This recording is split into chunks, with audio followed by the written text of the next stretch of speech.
Namhlanje sivuke ngeindaba ezimbi nge-27 kunabantu abayi-3 abadutshuliwe la ama-business owners abadutshulelwe la phakathi eMcDonald.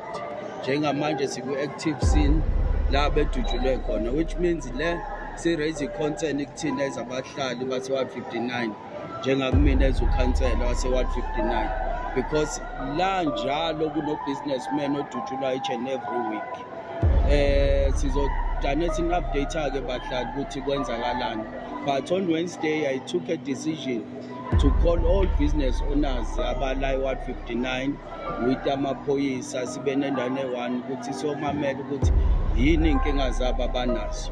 But sithanda ukuthi sorini kuyihlobo zabo laba abashiwa abantu babo laba abadutshulela.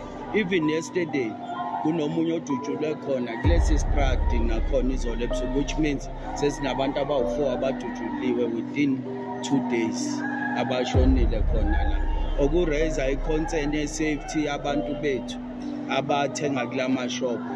Ezukhansela-ke ngizokwenza sure ukuthi ngiyayisukumela le namaphoyisa ukuthi sidile nayo.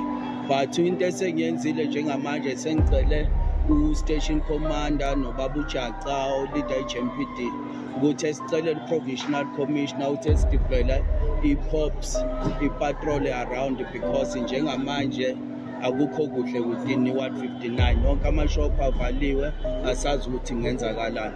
But socela ukuthi nibe calm, nilinde amaphoyisa nibone ukuthi enzani, and then we'll take it from there. Siyabonga.